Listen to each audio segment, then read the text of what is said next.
Boa noite.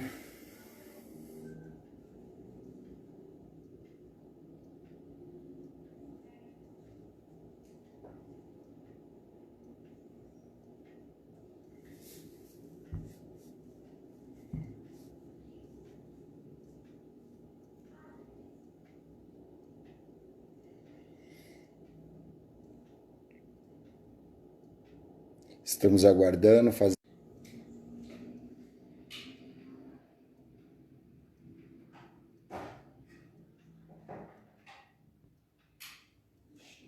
Dando conexão.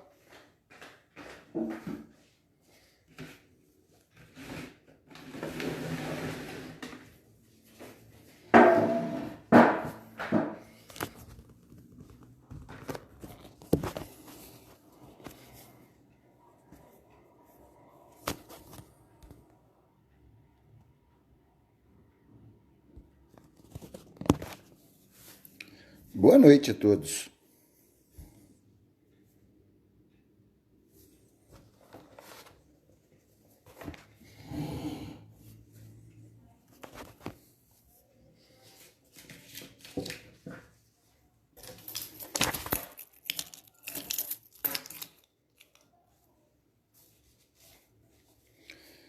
Boa noite, Giane.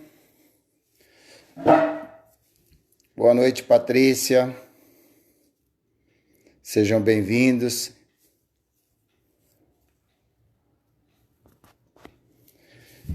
Como é que está a conexão aí, Giane? Está bem aí?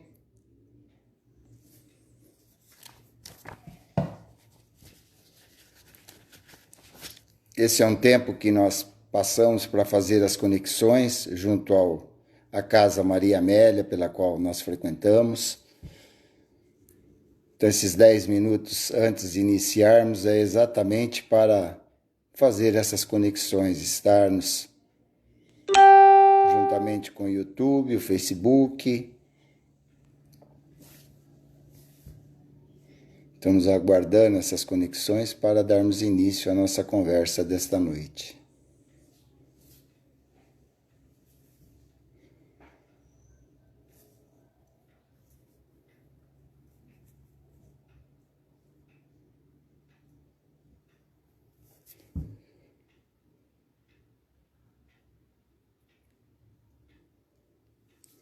Ok, obrigado. Recebendo a informação que está tudo ok. Então, às 8 horas, exatamente às 20 horas, iniciaremos a nossa conversa. Até lá, está sendo feitos os ajustes, né, as conexões. Então, vamos aguardando para darmos início às 20 horas.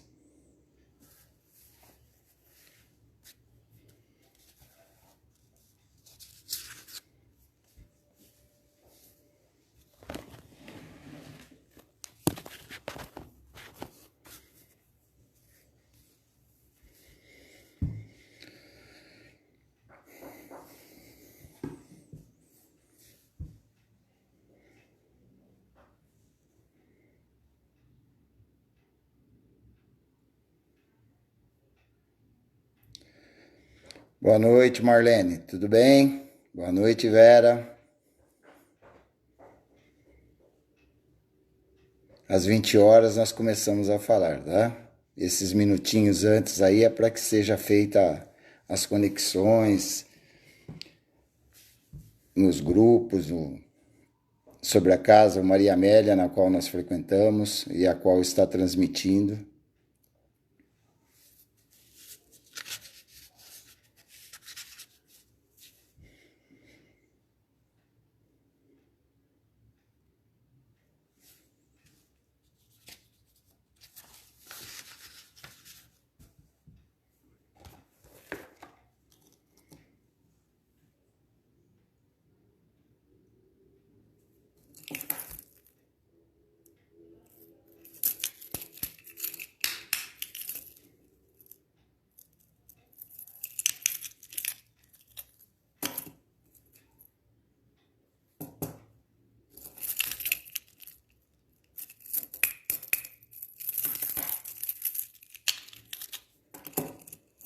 Boa noite, Thalita. Seja bem-vinda.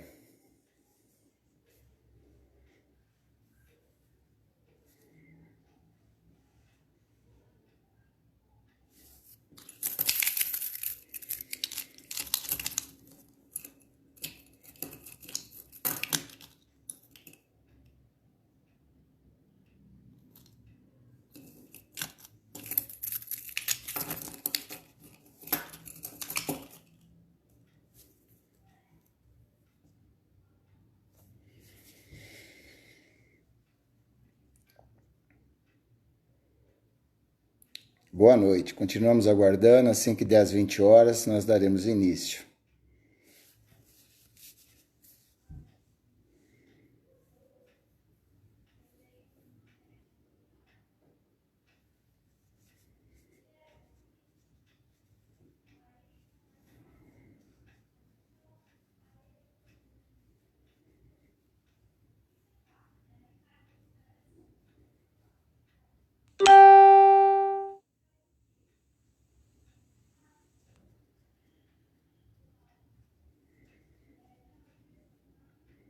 Obrigado, Ricardo. Uma boa noite para ti também.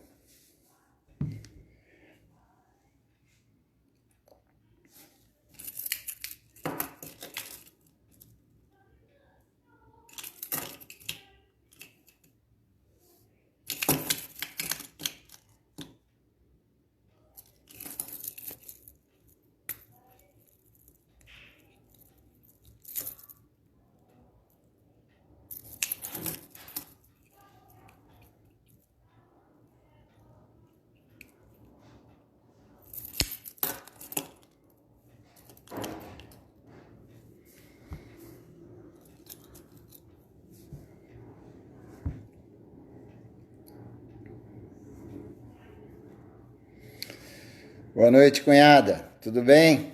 Marise.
O Andrezinho tá aí, Andrezinho. Seja bem-vindo, André.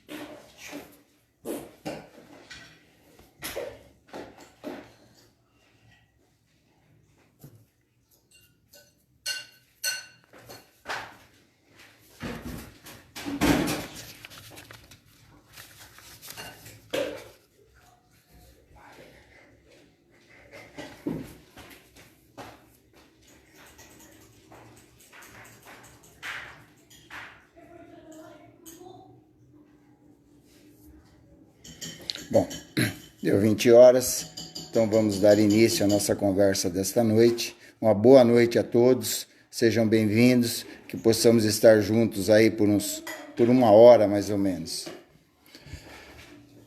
Nesta noite estaremos comentando sobre a máxima: todo aquele que se eleva será rebaixado, e todo aquele que se abaixa será elevado, o que nos remete a uma reflexão de humildade. Quando alguém lhe magoar ou ofender, não retruque. Não responda da mesma forma. Apenas sinta compaixão daquele que precisa humilhar, ofender para sentir-se forte. Essas são palavras de Emmanuel através do Chico Xavier. Lembremos que a vaidade e o orgulho são os grandes responsáveis pela elevação material terrena. Porém, os maiores empecilhos para a elevação espiritual. Portanto, Aquele que se elevar no mundo corpóreo, com os vícios e a necessidade de perpetuar um nome escasso de valores morais, será rebaixado e submetido a expiações, até que aprenda com o sofrimento por ele mesmo semeado. Isso vai nos lembrar de que, quando aqui estamos encarnados, tudo aquilo que fizermos, em algum momento vamos ter que responder por isto. Aquele que se abaixar e servir ao bem será elevado, pois esse já aprendeu o necessário para agir sobre a lei do amor. São estes os auxiliadores do progresso coletivo, nomes esquecidos na terra e elevados no plano espiritual. Aí, Jesus vem nos dizer que quem se elevar será rebaixado. Naquela hora chegaram-se a Jesus os seus discípulos dizendo: quem é o maior no reino de Deus? E Jesus, chamando um menino, o pôs no meio deles e disse: na verdade vos digo, que se não vos fizerdes como meninos, não entrareis no reino dos céus. Todo aquele, pois, que se humilhar e se fizer pequeno como este menino, este será o maior no reino dos céus.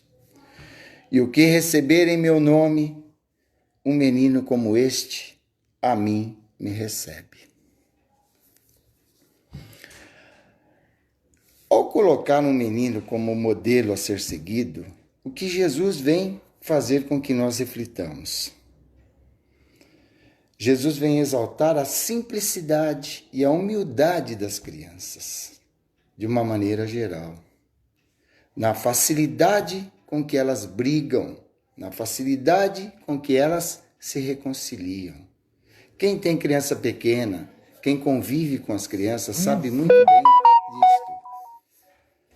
As crianças, quando brigam, quando discutem, logo em seguida já fazem as pazes, já se sentem bem, não guardam raiva, não guardam rancor em momento nenhum. Eles têm a confiança na fé que demonstram aos outros, principalmente aos adultos, no seu anseio e entusiasmo de aprender. A criança não conhece o sentimento de ódio e se diz: eu odeio você. É porque ela ouviu alguém dentro da sua casa dizendo isso. É porque algum adulto que convive ao seu lado está falando desta forma. Então ela repete, mas nem sabe exatamente o que ela está dizendo. Ela entende que assim falando, ela expressa a sua raiva do momento, pois pode logo em seguida abraçar e beijar a pessoa a quem disse tais palavras. Não é assim que nós sempre presenciamos que as crianças agem?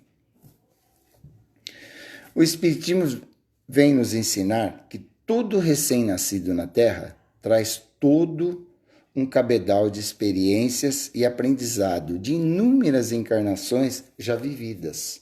Então, toda vez que se aporta aqui, neste planeta, qualquer ser encarnado, não é a primeira vez que ele está chegando aqui. Ele já passou por aqui por diversas vezes. Então, ele já tem um grau de conhecimento, ele já tem alguma coisa de elevação.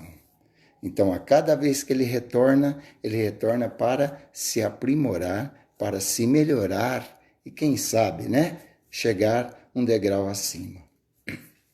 Todavia, ensina-nos também que no processo reencarnatório, esse espírito passa por diversas ações, tais como a redução do perispírito, a liberação dos fluidos espirituais, do ambiente espiritual onde ele viveu, no intervalo das reencarnações, e o esquecimento do seu passado. Quando aqui ele está, quando aqui ele desencarna, esses fluidos retornam ao espaço.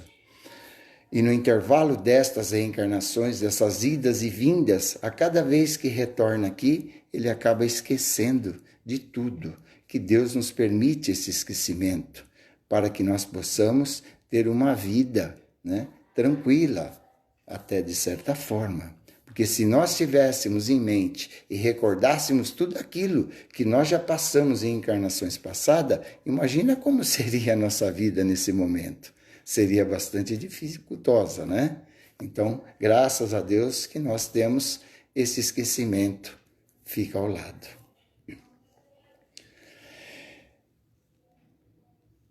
Enquanto o seu corpo físico está em desenvolvimento, o espírito não pode expressar as suas qualificações, como realmente são. Encarnando-se com o fim de se aperfeiçoar, a infância é um tempo de repouso para o espírito, pela sua incapacidade de integrar-se, pelo entendimento ao novo plano em que acaba de chegar. Então, quando aqui, na infância, né, ele tem todo esse esquecimento. E esse conhecimento é importantíssimo, né? Para os pais e para os professores. E para aqueles que têm um contato direto com essas crianças. Por quê? O espírito é mais acessível nessa fase.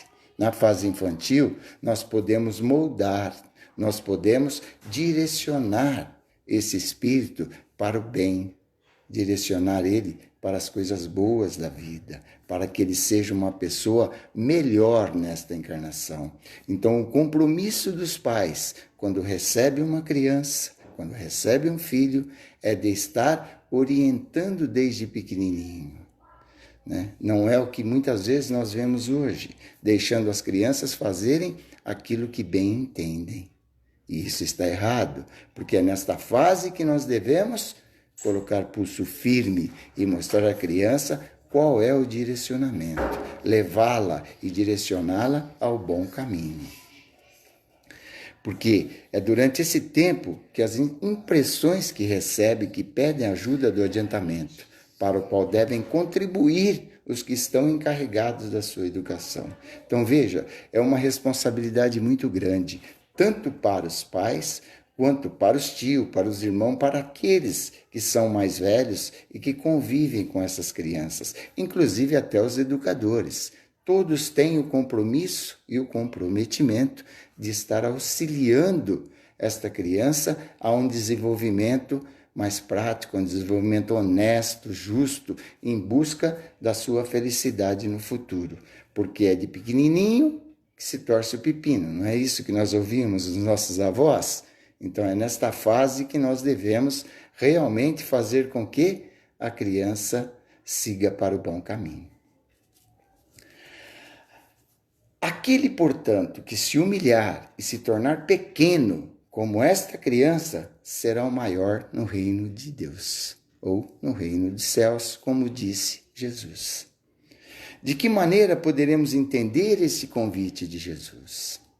Se o progresso é uma lei natural, e o nosso destino é evoluir, como poderemos conciliar os ensinamentos evangélicos com a realidade da lei e do progresso que podemos constatar em toda a criação? Basta, para isso, observarmos a evolução, que se processa em todos os reinos da natureza. É suficiente que prestemos atenção à própria história da humanidade e o quanto temos evoluído. Desde o homem das cavernas, lá dos tempos bem remotos, que pouco se diferia de um animal selvagem, de um animal irracional, até o homem atual, até a civilização científica e tecnológica na qual nós convivemos hoje. Existe uma diferença e uma distância muito grande. Entretanto, se neste campo intelectual o homem conquistou tão grande evolução, no campo moral isso já não ocorreu, infelizmente. Eis aqui a razão de todo esse sofrimento que nós vemos espalhado pela raça humana. Somos todos vitimados pelo nosso próprio comportamento, distanciado que estamos das leis de Deus. Infelizmente, né, meus irmãos? No Evangelho de Mateus, no capítulo 18, nos versículos de 1 a 5, no qual encontramos a passagem acima citada. Jesus nos alerta para a necessidade de despertarmos em nós as virtudes da humanidade e da simplicidade. Muitos justificam suas atitudes prepotentes e arrogantes, dizendo até não se humilharem e nem se rebaixarem diante de ninguém, porque só os que sabem se impor vencem no mundo. Pobres companheiros, né? Que, envoltos no véu do orgulho, ignoram que a humildade a que Jesus se referia é para a qual nos chama prática, nada tem a ver com servilismo. Na excelência da sua pedagogia, na excelência dos seus ensinamentos, né? Quando o mestre nos ensina simplesmente que todo aquele que se eleva será rebaixado. Reporta-se ao sentimento de orgulho, porque toda elevação pessoal que tem por base orgulho, ela é sempre ilusória. Assim, todo aquele que se utiliza do mal como alavanca de elevação, com certeza será rebaixado. Pois só o bem que cultivamos em nós é indestrutível e nos oferece base sólida para todas as realizações. Humildade é sentimento contrário ao orgulho. Nós já sabemos disso, né? Que ser humilde, estaremos caminhando para a nossa evolução, para o nosso aprendizado, para o nosso progresso. Mas sabemos que também é difícil agirmos assim. Mas temos em mente que a humildade é o sentimento contrário ao orgulho. E nós, infelizmente, ainda somos muito orgulhosos. É o sentimento que tem a possibilidade de fazer o homem entender sua real posição no mundo. Posição essa de eterno aprendiz, frente à sabedoria de Deus, nosso Pai Criador. É o sentimento capaz de levar o homem a compreender que, mesmo conhecendo muito, não deve humilhar quem pouco sabe.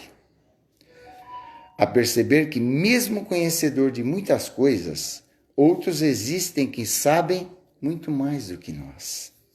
A criatura humilde tem a capacidade de ensinar sem demonstrar sabedoria e de auxiliar sem que o outro se sinta humilhado. É isso que devemos fazer quando temos um irmão ao nosso lado, que percebemos que tem dificuldade em entendimento de qualquer coisa, e nós, tendo um pouquinho mais de conhecimento, devemos levar a ele sem humilhá-lo.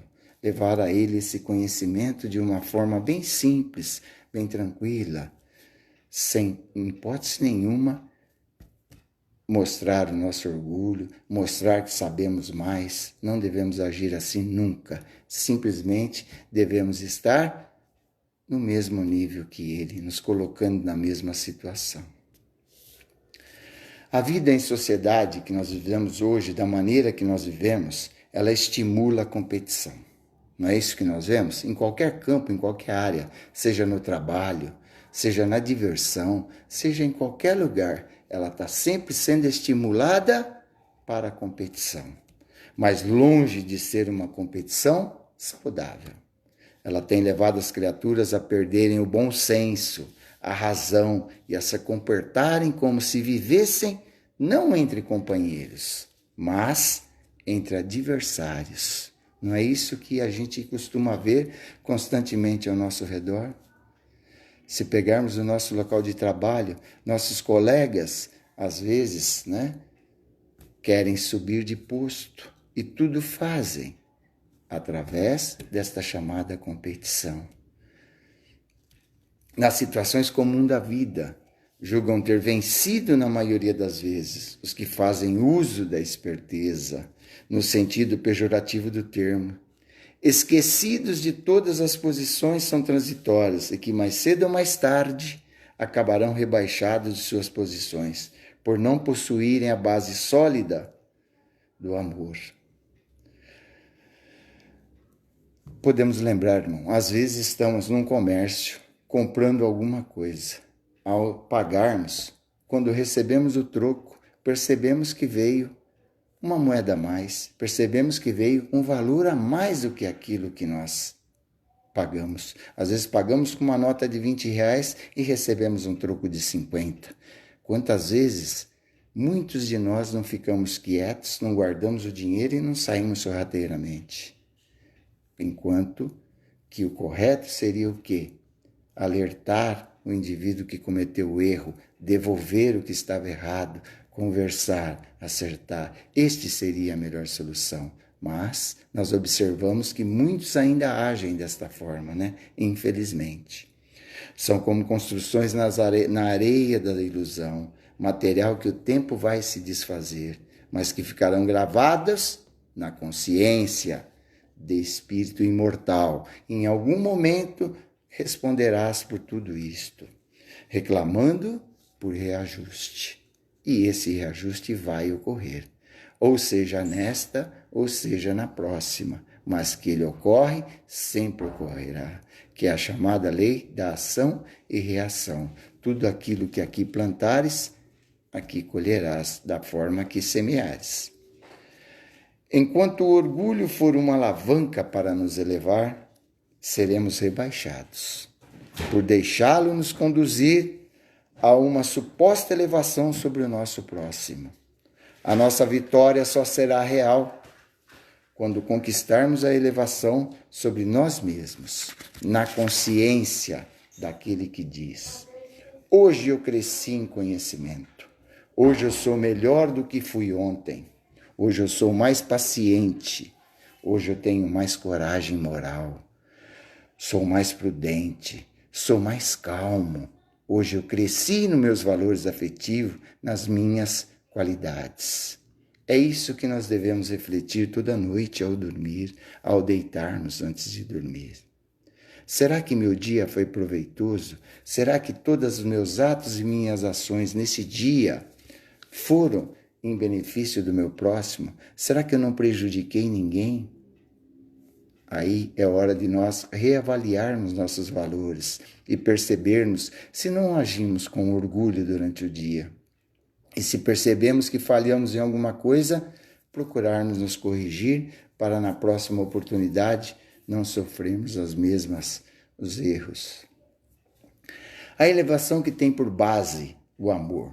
Quando lutamos para vencer as próprias limitações, superando o egoísmo, a ambição descabida, o desejo de superioridade irresponsável, é elevação legítima, da qual jamais seremos rebaixados, porque toda conquista espiritual é tesouro inalienável do céu. Todos os ensinamentos de Jesus têm por objetivo a nossa elevação.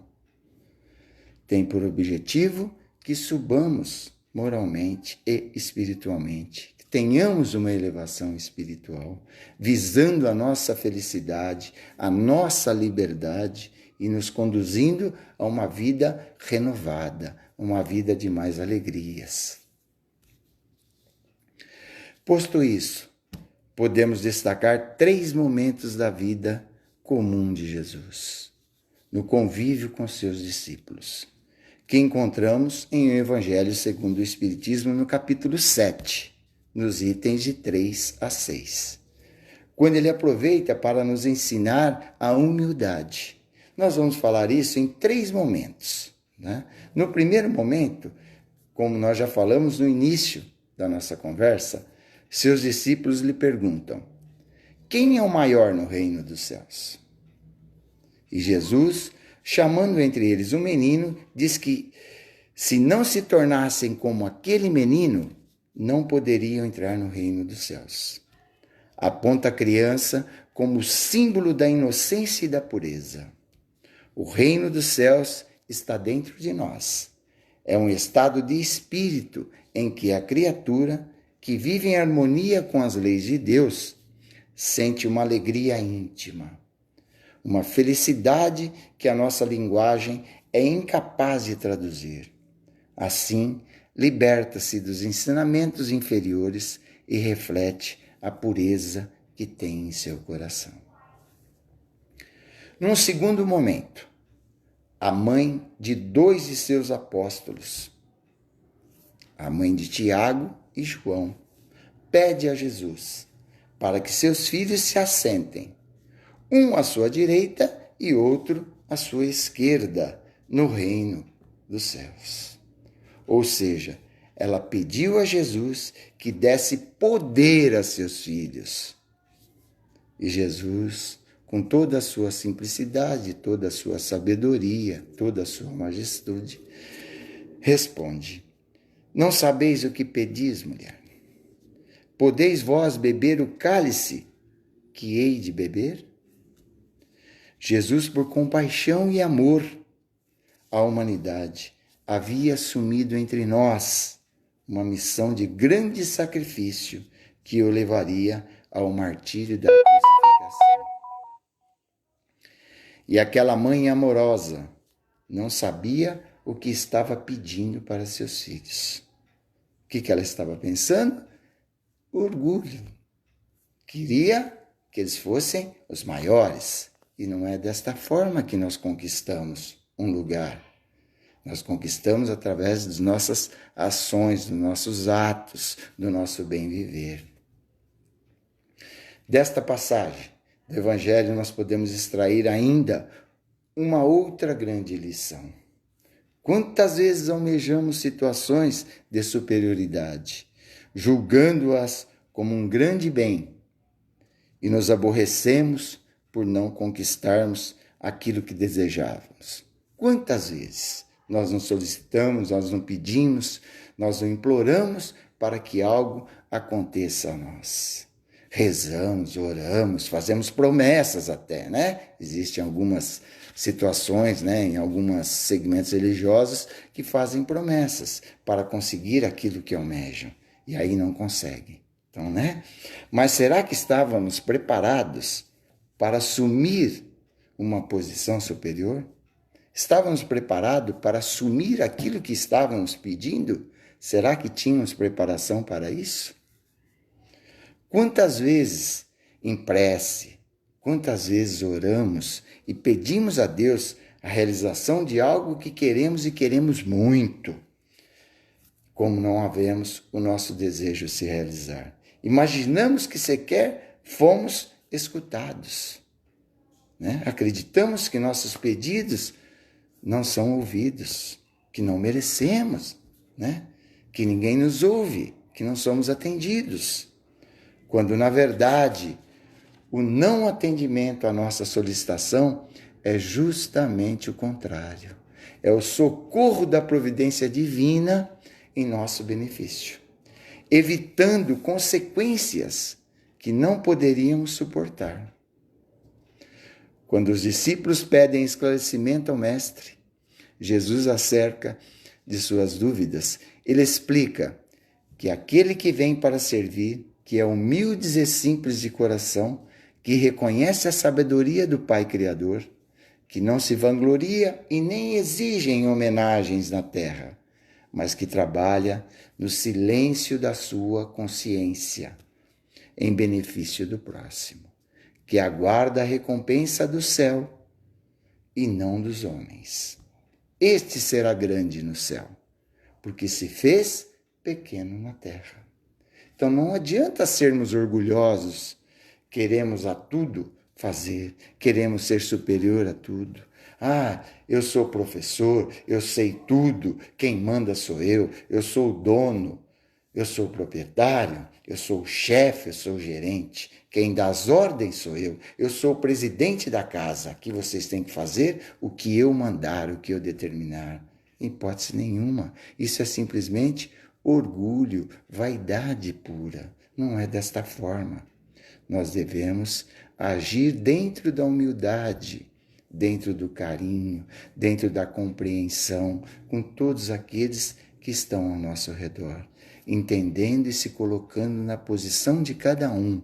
Desta forma, nós vamos atingir todos os objetivos e atingir aquilo no qual nós buscamos. Num terceiro momento, Jesus, na casa de um fariseu, observando como se comportavam os convidados, ensinou que, quando fôssemos convidados para uma festa, não nos colocássemos em posição de destaque, não sentássemos nas primeiras cadeiras, né?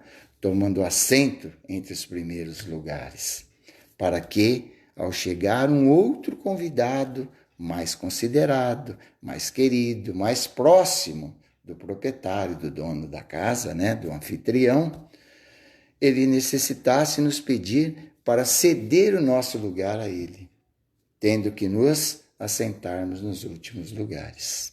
Mas, ao contrário, que buscássemos os últimos lugares logo que chegássemos no início, para que fosse motivo de glória se por acaso o anfitrião viesse a nos convidar a seguir para um lugar mais próximo, para um lugar de destaque.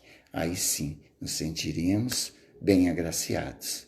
É desta forma que Jesus nos orienta que devemos nos comportar. Eis a valorização da humildade, assim que Jesus nos demonstra, pois só aquele que compreende a sua condição de espírito imortal pode ser humilde. E só pode ser humilde aquele que compreende que a posição de superioridade é simplesmente acréscimo de responsabilidade espiritual para produzir o bem, para amparar, para servir. Emmanuel nos lembra, a propósito desse tema, o seguinte: auxiliar a todos, para que todos se beneficiem e se elevem. Tanto quanto nós desejamos melhoria e prosperidade para nós mesmos, constitui para nós felicidade real e indiscutível. Por todos os lados, se olharmos da nossa individualidade, movimentam-se milhares de criaturas em posição inferior à nossa. Estendamos os braços, alonguemos o coração e irradiemos entendimento, fraternidade e simpatia, ajudando-as sem condições. Quando o cristão pronuncia as sagradas palavras, Pai Nosso, ele está reconhecendo não somente a paternidade de Deus Pai Criador, mas aceitando também, por sua família, a humanidade inteira. Afinal, se estamos dizendo Pai Nosso, é nosso de todo ser encarnado na Terra. Portanto, é de toda a humanidade, assim como somos todos irmãos. Aí vamos às palavras novamente de Cristo. Bem-aventurados os pobres de espírito, porque deles é o reino dos céus. O que precisamos entender por pobres de espíritos? Vamos buscar esse entendimento através de a incredulidade zomba deste ensinamento moral. Não é isso que nós percebemos? Bem-aventurado os pobres de espírito, como tem zombado de outras afirmativas de Jesus. Por não as entender por pobres de espírito, não se refere aos homens desprovidos de inteligência, mas sim aos humildes. Então, ele não está se referindo a quem não tem inteligência, mas sim àqueles que são realmente humildes, humildes de coração, humildes no seu proceder, humildes no seu dia a dia.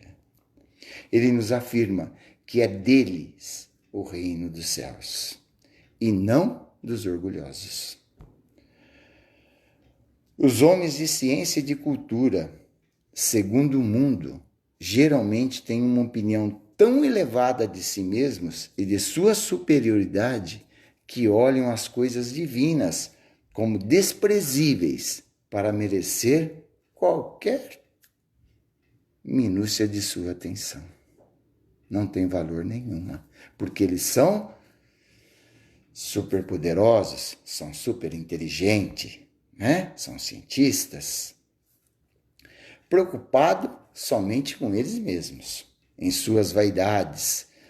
Não podem se elevar até Deus. E essa tendência de se acreditarem superiores a tudo e a todos os leva a negar forçosamente o que, estando acima deles, poderia rebaixá-los e a negar até mesmo a divindade. Veja, né? Se consentem em admiti-la, negam-lhe um dos seus mais belos dons divinos, que foi a sabedoria que foi lhe dado.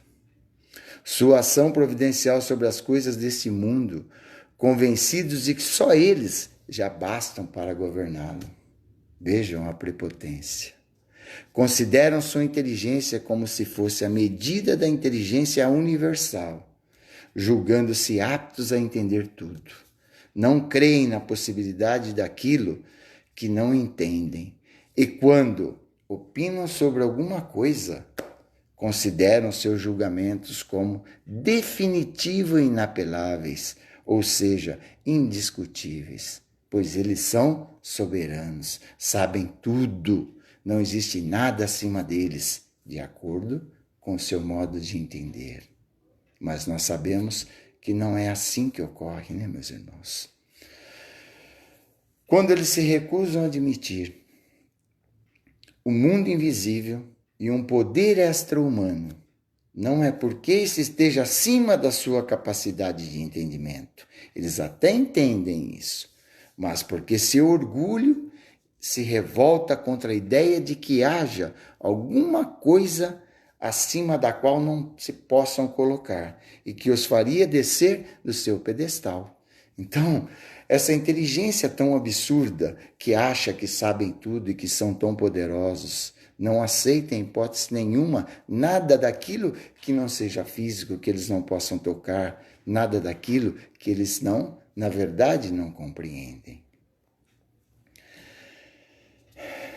É por isso que apenas tem sorriso de desdém por tudo que não é do mundo físico e visível. Eles se atribuem como grande cultura e ciência para acreditarem nestas coisas, que pensam ser boas, segundo eles, para as pessoas simples, né? Considerando aqueles que levam a sério como pobres de espírito.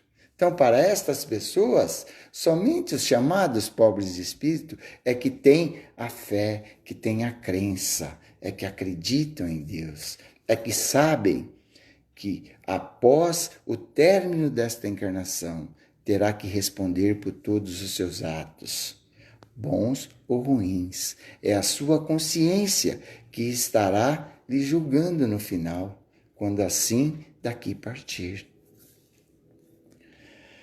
Entretanto, irmãos, digam o que disserem, forçosamente eles também entrarão como todos os outros no mundo invisível que hoje eles ridicularizam. E é aí que seus olhos serão abertos e que reconhecerão o seu erro. Ao dizer que o reino dos céus é para os simples, Jesus quer dizer que ninguém é lá admitido sem a simplicidade do coração e a humildade do espírito. Então, esses grandes cientistas, esses grandes sabedores, esses grandes senhores que se dizem saberem tudo, quando desencarnarem, quando estiverem lá do outro lado, abrirem os olhos do outro lado, vão perceber que não eram nada diferente do que aqueles mais humildes que aqui estavam. Porque quando daqui partiram, não levaram nada, nem sequer o corpo que eles se utilizavam foi levado para o outro lado. Então lá eles percebem que eles são iguaizinhos a todos. Não existe diferença nenhuma. A única diferença está somente na sua evolução espiritual, na sua evolução moral. Estes sim estarão cada vez mais próximos da sua perfeição. Jesus sempre colocou a humildade entre as virtudes que nos aproximam de Deus e sempre disse que o orgulho entre os vícios que nos distanciam dele. Então, a humildade faz nos aproximar mais de Deus, enquanto que o orgulho, né, a vaidade, vai fazendo com que nos distanciamos cada vez mais de Deus, cada vez mais do nosso local de tanta felicidade, que é o que nós sempre estamos buscando. A partir do momento que modificarmos a nossa postura, que modificarmos a nossa forma de ver, modificarmos o nosso orgulho diante da vida, já poderemos nos sentir muito mais felizes. Por esta razão, Jesus ensinava incansavelmente o princípio da humildade, como condição essencial à felicidade prometida. Nesses ensinos informais, exaltou Jesus a necessidade do desenvolvimento da virtude da humildade pelo homem, o cartão de ingresso no reino dos céus. Então, a humildade é que vai nos dar o passe livre para que tenhamos a felicidade tão buscada e tão almejada. Somente a humildade leva o homem a não se sentir nunca, em circunstância alguma, superior a quem quer que seja, porque reconhece a sua pequenez diante do Pai e sabe que muito ainda tem que ser aprendido, que aqui está para esse aprendizado e que a cada vez que aqui se aporta, ele aprende um pouquinho. E se assim vai, até o final de várias encarnações, ele estará se aproximando do reino de Deus.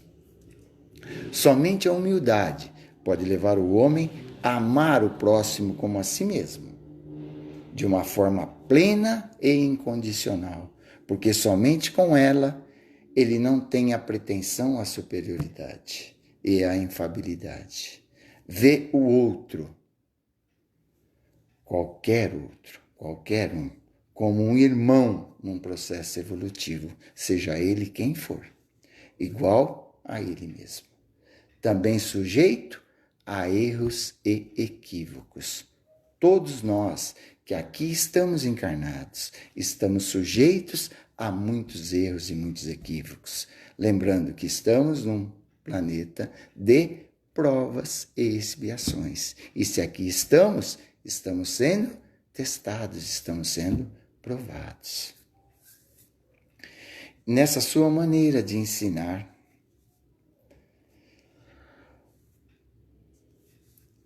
ele nos deixou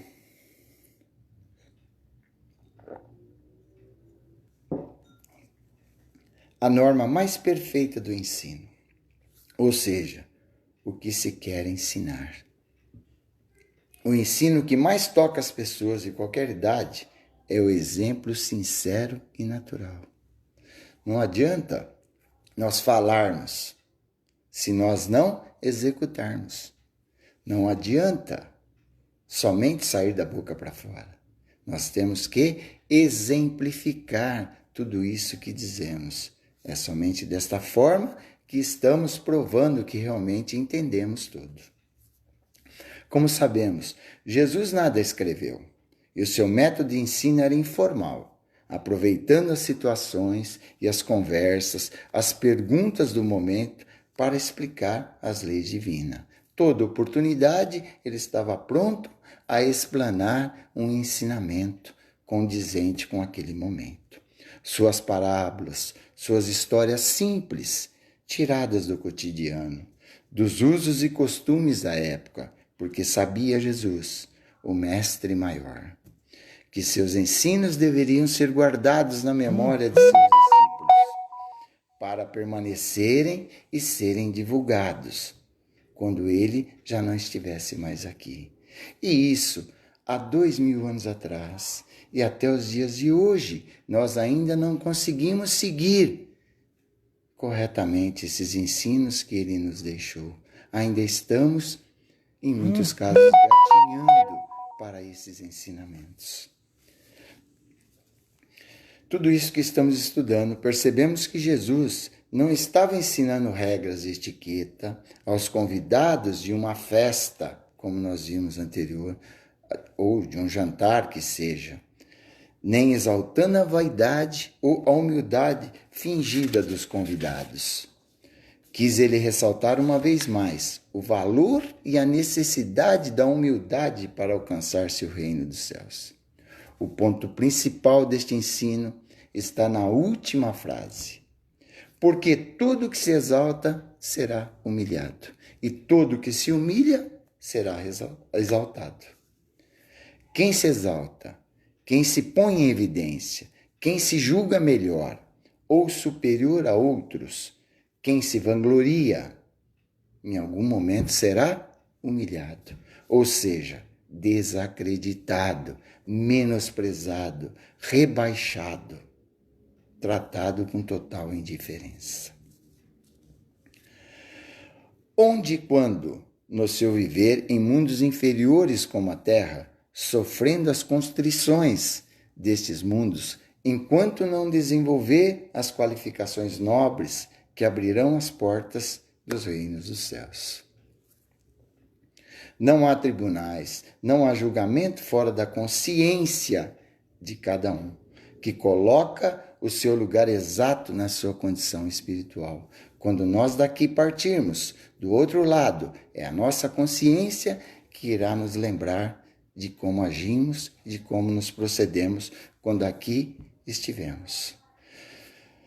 Tudo isso nos faz lembrar de uma historinha bastante interessante, né?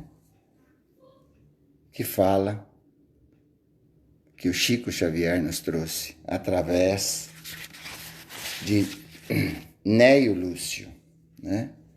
Uma antologia de criança. Não sei se vocês já ouviram, se já conhecem essa história, mas vamos relembrá-la. É o barro desobediente.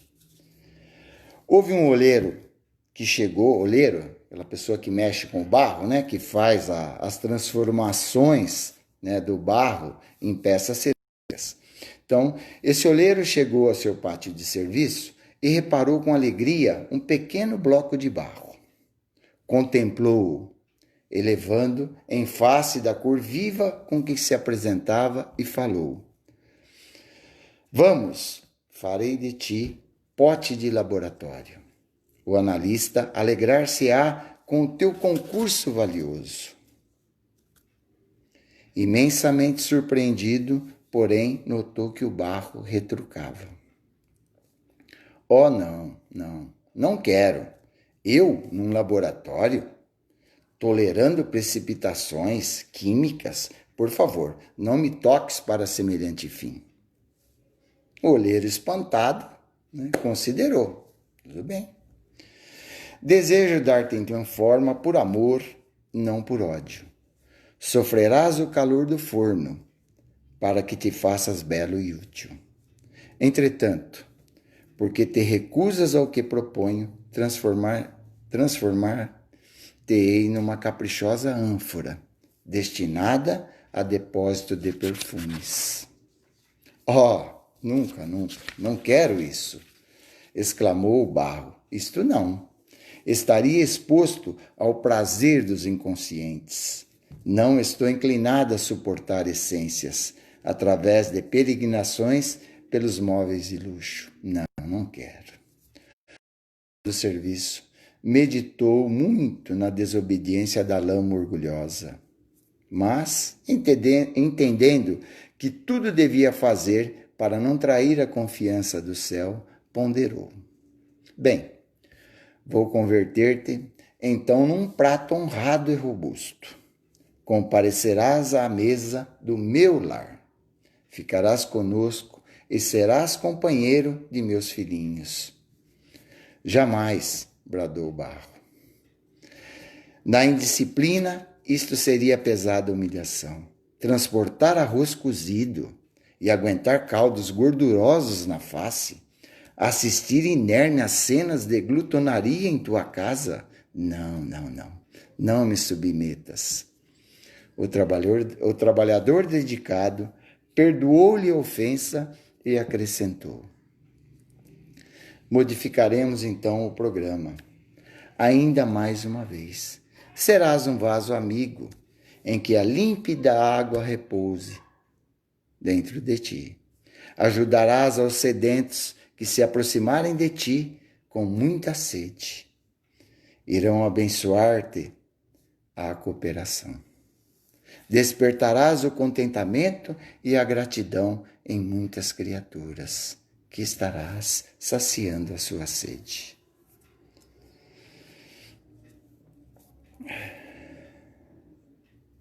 Não, não. Protestou ainda a argila. Não quero. Seria condenar-me a tempo indefinido nas cantoneiras poeirentas ou nas salas escuras de pessoas desclassificadas. Por favor, poupa-me, poupa-me. Não quero isso para mim. O oleiro, cuidadoso, considerou, porém, bastante preocupado. Que será de ti quando te conduzirem ao forno? Não passarás de matéria endurecida e informe, sem qualquer utilidade ou beleza, sem sacrifício e sem disciplina. Ninguém se eleva aos planos da vida superior sem disciplina. O barro, todavia, recusou mais uma vez a advertência e ainda bradando: não aceito sacrifício, não aceito disciplina nenhuma. Paciência, né? Antes que pudesse prosseguir, passou o enfornador, arrebanhando a argila pronta, e o barro desobediente também foi conduzido ao forno em brasa. Decorrido algum tempo, a lama vaidosa foi retirada, e ó, surpresa!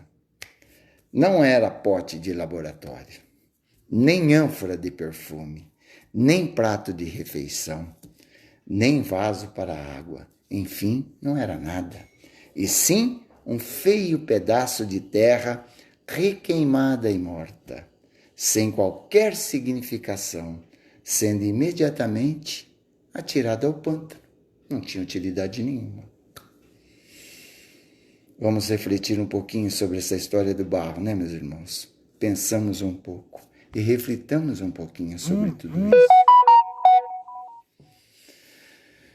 Assim acontece com muita criatura no mundo, né? Conhecemos muitos que agem assim e às vezes até nós mesmos, em algumas circunstâncias, agimos desta maneira. Revoltam-se contra a vontade soberana do Senhor que os convida ao trabalho de aperfeiçoamento. Mas, depois de levadas pela experiência ao forno da morte, se transformam em verdadeiros fantasmas de desilusão e sofrimento, necessitando de longo tempo para retornarem às bênçãos da vida mais nobre. Não é isso que nós sempre ouvimos? Infelizmente, muitos agem ainda desta maneira. Meus irmãos, sem a humildade, nós não chegaremos em lugar nenhum. Convido a todos vocês agora, neste momento, aqueles que quiserem, né, até fechar os olhos, sintam-se à vontade. Vamos juntos, entrelaçados de coração, conectados por esse instrumento, elevarmos nossos pensamentos ao Mestre Jesus, estarmos agradecidos por podermos estarmos participando desta conversa, para que tudo isso que foi falado nesta noite possa fazer com que reflitamos no nosso dia a dia e que sirva para que possamos nos melhorar, que possamos estar exemplificando tudo isso no nosso dia a dia, juntamente com aquele que nós convivemos. Peço a todos, de mente elevada, que façamos a oração que o Mestre nos ensinou, de uma forma, pela versão conhecida como Espírita. Pai nosso que estais no céu, na terra e em todos os mundos espirituais, santificado e bendito seja sempre o vosso nome, mesmo quando a dor e a desilusão ferirem nosso coração. Bendito sejas. O pão nosso de cada dia dai-nos hoje. Pai, dai-nos o pão que revigora as forças físicas, mas dai-nos também o pão para o espírito. Perdoai as nossas dívidas, mas ensinai-nos antes a merecer o vosso perdão, perdoando aqueles que tripudiam sobre nossas dores, espezinham nossos corações e destroem nossas ilusões. Que possamos perdoá-los, não com os lábios, mas sim com o coração. Afastai do nosso caminho todo sentimento contrário à caridade. Que este Pai Nosso seja dadivoso para todos aqueles que sofrem, como espíritos encarnados ou desencarnados. Que uma partícula deste Pai Nosso vá até os cárceres, onde alguns sofrem merecidamente, mas outros pelo erro judiciário. Que vá até os hospícios iluminados, os cérebros conturbados que ali se encontram. Que vá aos hospitais, onde muitos choram e sofrem sem o consolo da palavra amiga. Que vá a todos aqueles que nesse momento transpõem o pórtico da vida, terrena para a espiritual, que tenham um guia e o vosso perdão. Que esse Pai Nosso vá até os dirigentes das nações, para que saibam conduzir sua população e cultivem a paz. Tende piedade de órfãos e viúvas, daqueles que neste momento não tenham sequer um pedaço de pão para saciar a sua fome. Tende compaixão, Senhor, daqueles que sofrem isolamento em hospitais de campanha, sem ter ninguém a cuidá-los. Que a paz e a harmonia do bem fiquem entre nós e esteja sempre com todos. Que assim seja. Graças a Deus. Que todos sejamos abençoados e iluminados nesta semana que se inicia. Que possamos estar realmente no nosso dia a dia exemplificando tudo isso que ouvimos nesta noite. Que o Mestre Jesus esteja com todos vocês. Muito obrigado pela paciência de me ouvirem até este momento. Fiquem com Deus, fiquem em paz. Uma boa noite a todos.